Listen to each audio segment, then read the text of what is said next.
এই ভিডিওটি আপনার অনেক কাজে লাগবে। যদি আপনার খুব বেশি প্রেসার হয় এবং বাথরুমে জায়গা না থাকে তাহলে আপনার হাঁটুর পেছনে খোঁচা দিন, এতে আপনার টাইমিং আরো বেড়ে যাবে। যদি আপনার হাতে কাঠের কোনো অংশ ঢুকে যায় তাহলে একটি গ্লাসকে গরম করে আপনার হাতের উপরে চাপ দিন, কাঠের অংশ খুব সহজেই বেরিয়ে আসবে। যদি আপনার মাথায় খুব ব্যথা করে তাহলে একটি পাত্রে পানি নিন এবং এর মধ্যে কিছু বরফের টুকরা দিন, তারপর এর মধ্যে আপনার হাত ভিজিয়ে সেই হাতকে মাথায় রাখুন, এতে আপনি অনেকটাই আরাম পাবেন। যদি আপনার বেশি হিসকি আসে তাহলে প্রথমে পানি পান করুন এবং তারপর আপনার আঙ্গুল দিয়ে গলার এই জায়গায় 10 সেকেন্ড চাপ দিয়ে ধরে রাখুন, এতে আপনার হিচকি কমে যাবে। এই লোকটি কোরিয়ার সীমান্ত পার করার সময় ধরা পড়ে, যা তার জীবনের সবচেয়ে বড় ভুল ছিল।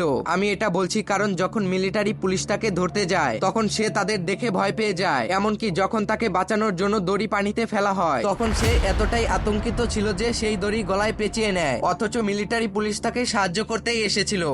এটা দেখে যদি আপনার মনে হয় কেউ পানিতে ডুবে যাচ্ছে তাহলে আপনি ভুল, কেননা এটি ইন্দোনেশিয়ার একটি ভিডিও যেখানে দাবি করা হয়েছে যে সেখানকার কুমিরেরা সম্প্রতি একটি নতুন কৌশল শিখেছে আর তারা পানিতে ডুবে যাওয়ার অভিনয় করে, যাতে দূর থেকে মানুষ মনে করে কেউ পানিতে ডুবে যাচ্ছে, আর তারপর যখন কেউ তাকে বাঁচাতে পানিতে ঝাঁপ দেয় তখন কুমির তাকে ধরে ফেলে। যখনই এই ব্যক্তি জ্বলন্ত মশালটি নিচে রাখলেন তখন সেটি সঙ্গে সঙ্গে নিভে গেল, কিন্তু এটা তো কিছুক্ষণ আগেও জ্বলছিল, তাহলে নিচে রাখার সঙ্গে সঙ্গে এটি নিভে গেল কেন? আসলে যেখানে এই ঘটনাটি ঘটেছে সেটি হলো মৃত্যুর গুহা, যা কোস্টারিয়ায় অবস্থিত। এই গুহায় নিচের দিকে একটি উচ্চ তাপমাত্রার কার্বন ডাই অক্সাইডের পুল রয়েছে। এখানে গেলে কয়েক সেকেন্ডের মধ্যে মানুষ এবং প্রাণী উভয়েরই প্রাণশক্তি শেষ হয়ে যায়, এই কারণেই তো একে মৃত্যুর গুহা বলা হয়। এমন কিছু আইডিয়া যা আপনার জীবনকে সহজ করে দেবে। নাম্বার 1, তালার চাবি হারিয়ে গেছে আর গেট এখনই খুলতে হবে, তাহলে তাড়াতাড়ি স্প্যানার খুঁজে বের করুন আর তালা খুলে ফেলুন। নাম্বার 2, কাটিং বোর্ডে শুধু বোতলের ঢাকনা রাখবেন না, বরং স্ক্রু দিয়ে ফিট করে দিন। এবার এটি এত মজবুত হবে যে একবারেই পুরো মাছ পরিষ্কার করতে পারবেন। নাম্বার 3, নাট ছোট আর রেঞ্চ বড়, তাহলে রেঞ্চে কয়েকটা কয়েন ঢুকিয়ে দিন, এরপর রেঞ্চের সাইজ কোনো ব্যাপারই নয়। নাম্বার 4, কাঠে যদি কোনো সময় দড়ি ঢোকানোর প্রয়োজন হয় তাহলে এইভাবে ঢোকান, সারা জীবনেও সেটা আর বের হবে না। নাম্বার 5, আঙ্গুল থেকে আংটি বের হচ্ছে না, আঙ্গুলে গোল গোল করে সুতা পেঁচিয়ে আবার গোল গোল করে টেনে বের করুন, আংটিটা সহজেই বের হয়ে যাবে। নাম্বার 6, চার্জারের পিন ছোট আর ফোন রাখার জায়গা নেই, তাহলে চার্জার আর ফোনকে একসঙ্গে আটকান আর আরামসে চার্জ দিন।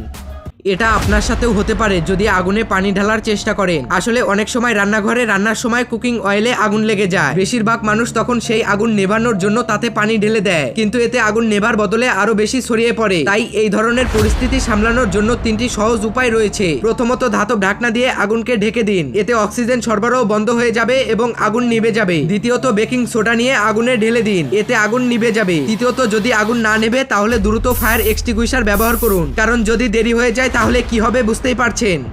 এই ব্যক্তি পান্ডার বাচ্চাদের চুরি করছে, না হলে তার মা নিজেই তাদের মেরে ফেলতো। আসলে যখন মা পান্ডা সন্তান জন্ম দেয় তখন তার যমজ বাচ্চা হয়, কিন্তু পান্ডা কেবল বাস খায়, যা খুবই কম শক্তির উৎস। এই কারণে মা পান্ডার পক্ষে দুটি বাচ্চাকে দেখাশোনা করার মতো যথেষ্ট শক্তি থাকে না, তাই মা পান্ডা শক্তিশালী বাচ্চাটির দায়িত্ব নেয় এবং দুর্বলটিকে মেরে ফেলে। তাই বন্দি অবস্থায় কেয়ারটেকার সেই দুর্বল বাচ্চাটিকে চুরি করে এবং অনেক যত্ন করে যতক্ষণ না সে বড় হয়ে ওঠে। যদি সমুদ্র সৈকতে ঘুরতে গিয়ে এই অদ্ভুত জিনিসটি দেখতে পান তাহলে ভুলেও এর উপরে পা দেবেন না, কেননা একদিন 20 বছরের ক্যালাম হোল ছুটি কাটানোর জন্য সমুদ্র সৈকতে গিয়েছিলেন। হঠাৎ করেই তিনি ভুলবশত একটি সি আর্চিনের উপর পা রাখেন। প্রথমে তিনি বিষয়টিকে হালকাভাবে নিয়ে বলেছিলেন, এটা তো শুধু মৌমাছির কামড়ের মতো, হয়তো ঠিক হয়ে যাবে। এরপর তিনি তার পা থেকে 3টি কাঁটা বের করে বিষয়টি এড়িয়ে যান। তিনি বুঝতেই পারেননি এটি কতটা ভয়ঙ্কর হতে পারে। তবে 3 সপ্তাহ পর তিনি বুঝতে পারলেন যে সি আর্চিনের আঘাতের কারণে তার মেরুদণ্ডে একটি অদ্ভুত ইনফেকশন হয়েছে। তার মেরুদণ্ডে এত বড় ফোড়া জমা হয়েছিল যে সেটি একটি টেনিস বলের থেকেও দ্বিগুণ আকারের হয়ে গিয়েছিল।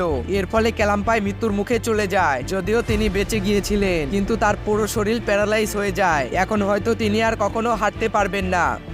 ভাই, এই ব্যক্তির সামনে তো সাইকোনিলকেও বাচ্চা মনে হয়। তার উচ্চতা প্রায় 8 ফিট। 8 ফিট মানে এর আগে উচ্চতায় সবচেয়ে বড় ছিলেন সাইকোনিল, তারপর ইয়াওমিং, তারপর মানুত বোল, কিন্তু সবাইকে পেছনে ফেলে আকাশ ছোঁয়ার মতো উচ্চতায় এসেছেন অ্যাবিডন অ্যাডিগো, যা তাকে বিশ্বের সবচেয়ে বড় বাস্কেটবল খেলোয়াড় বানিয়েছে। তার উচ্চতা এতটাই বেশি যে তার লাফানোর প্রয়োজনই হয় না, তিনি শুধুমাত্র দাঁড়িয়ে থেকেই বলটি নেটে ফেলে দেন। আর যখন তিনি বাস্কেটবল ধরেন তখন মনে হয় যেন তিনি কোনো খেলনা বল ধরেছেন। তিনি এত বড় যে আপনি ধাক্কা দিন বা লাফিয়ে বল নেওয়ার চেষ্টা করুন, তার কিছুই যায় আসে না। তার সামনে সাধারণ মানুষকে তো বাচ্চা মনে হয়, এমনকি 6 ফুট লম্বা লোকেরাও তার সামনে একেবারে ছোট মনে হয়। আসলে এই লোকের নাকে বেলুন কেন ঢোকানো হচ্ছে? আসলে এই কথাটা যতটা অদ্ভুত শোনায় ততটাই আরামদায়ক, কেননা এই প্রক্রিয়ায় প্রথমে একজন ব্যক্তির নাকে একটি বেলুন ঢোকানো হয় এবং সেটিকে ফুলিয়ে দেওয়া হয়। যেহেতু নাক আর মুখ একে অপরের সাথে সংযুক্ত, তাই বেলুনটি নাক দিয়ে ঢুকে মুখ দিয়ে বেরিয়ে আসে। এরপর যখন বেলুনটি ফাটানো হয় তখন সেই ব্যক্তি অনেকটাই আরাম পায়। কিন্তু প্রশ্ন হলো, এত অস্বস্তিকর প্রক্রিয়া মানুষ কেন করে? তবে ডাক্তাররা এই পদ্ধতি এলাও করে না, কিন্তু কাইরোপ্র্যাক্টর, হ্যাঁ ভাই, যারা হাড় মেরামত বা ভাঙার কাজ করে তারা বলেন যে এই পদ্ধতিতে মুখের পেশিগুলো প্রসারিত হয়। এছাড়াও এটি মাথা ব্যথার মতো সমস্যা দূর করতে সাহায্য করে। যদি কোনো পাগলা হাতি আপনার পেছনে লাগে তাহলে এই পরিস্থিতিতে আপনার কি করা উচিত? আসলে হাতি আক্রমণ করার আগে নিজের কান ঝাঁকায় এবং সুর উপরে তোলে। যদি আপনি এই সংকেত দেখতে পান তাহলে ধীরে ধীরে পিছিয়ে যেতে শুরু করুন এবং সুযোগ পেলেই সম্পূর্ণ শক্তি দিয়ে দৌড় দিন। কিন্তু মনে রাখবেন, সোজা দৌড়াবেন না, বরং জিগজ্যাগ পথে দৌড়াবেন, কেননা হাতির ওজন অনেক বেশি হওয়ার কারণে তারা জিগজ্যাগ পথে দৌড়াতে পারে না। আর এই অবস্থায় যদি আশেপাশে কোনো বড় পাথর, গাছ বা কোনো শক্ত বস্তু থাকে তাহলে তার আড়ালে লুকিয়ে যান। হাতির দৃষ্টি শক্তি এতটাও ভালো নয়, তবে তাদের গন্ধ শোকা এবং শোনার শক্তি অনেক বেশি, তাই শান্ত থাকুন যতক্ষণ না হাতি চলে যায়। আপনি কি কখনো ভেবেছেন কিভাবে জাদুকররা ঘাড় ভেঙে হাতে নিয়ে নেয় এই ম্যাজিকটি করে, আর কিভাবে তারা এই ম্যাজিকটি করে আমাদের বোকা বানাচ্ছে? আসলে এর জন্য প্রতিটি জাদুকর তার কোটে একটি বিশেষ হ্যাঙ্গার লুকিয়ে রাখে। তারপর যখন তিনি এটিকে ধরে দ্রুত তার ঘাড় নিচে নিয়ে আসেন তখন হ্যাঙ্গারটি উপরেই থেকে যায়, আর যখন আমরা এটি দেখি তখন মনে হয় তার ঘাড় ভেঙে গেছে। যদি এই মেশিনটি আমাদের দেশে আসে তাহলে বাড়ি বানাতে মানুষের বেশি সময় লাগবে না, কেননা এই মেশিনটি মাত্র 2 থেকে 3 দিনের মধ্যে বাড়ি তৈরি করতে পারে। আর এই মেশিনকে শুধু আপনার বাড়ির নকশাটি দিতে হবে, এরপর মেশিনটি তার কাজ শুরু করে দেবে। দেখুন এটি কত সহজেই স্তর বাই স্তর দেওয়াল তৈরি করে, যার ফলে এই ধরনের দালান খুব দ্রুত প্রস্তুত হয়ে যায়। আপনার চোখের সামনেই চুরি হয়ে যাবে আর আপনি কিছুই করতে পারবেন না। আসলে এই হেলিকপ্টার যে কোনো সুইমিং পুলে গিয়ে সেখানে থাকা পানি তুলে নিয়ে আসে, কারণ এদেরকে এমন পারমিশন দেওয়া থাকে যে তারা যে কোনো পুকুর, নদী বা সুইমিং পুল থেকে পানি সংগ্রহ করতে পারবে। তারপর পানি তুলে নিয়ে এসে যেখানে আগুন লেগেছে সেখানে পানি ফেলে আগুন নিভিয়ে দেয়। তাই এই হেলিকপ্টার কোন সুইমিং পুলে কি চলছে এটা দেখে না, এটা শুধু দরকার পানি তুলে আনা। আপনি কি জানেন ক্যাঙ্গারু ইচ্ছে করেই তার বাচ্চাকে শিকারীর সামনে ফেলে দেয়? আসলে মা ক্যাঙ্গারু তার বাচ্চাকে খুব ভালোবাসে এবং তার জন্য সে যে কোনো কিছু করতে পারে, কিন্তু যখন তার সামনে নিজের বেঁচে থাকার আর কোনো উপায় থাকে না তখন বাধ্য হয়ে সে শিকারীর সামনে তার বাচ্চাকে ফেলে দেয়। এতে শিকারীর মনোযোগ বাচ্চার দিকে চলে যায় আর মা ক্যাঙ্গারু সেই সুযোগে পালিয়ে যায়। মা ক্যাঙ্গারুর ধারণা যদি নিজের প্রাণ রক্ষা করা যায় তাহলে সে আবার নতুন বাচ্চা জন্ম দিতে পারবে। তবে মনে রাখবেন, মা ক্যাঙ্গারু কেবল তখনই এই কঠিন সিদ্ধান্ত নেয় যখন তার কাছে পালানোর আর কোনো উপায় থাকে না।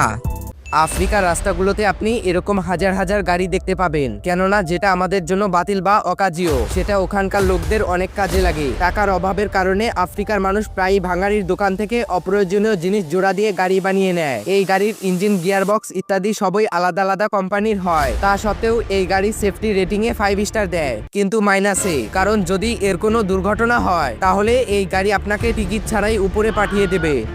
যখনই আপনি ঠান্ডা কিছু খান তখন হঠাৎ করেই মাথায় ব্যথা হতে শুরু করে, কিন্তু কেন? আসলে এটাকে ব্রেন ফ্রিজ বলে। এটি তখনই হয় যখন ঠান্ডা কিছু আপনার তালুর সঙ্গে স্পর্শ করে এবং মুখকে খুবই ঠান্ডা করে দেয়। এর ফলে মস্তিষ্কের রক্তনালী দ্রুত সংকুচিত এবং প্রসারিত হতে শুরু করে। এই কারণেই আমাদের মাথা ব্যথা শুরু হয়।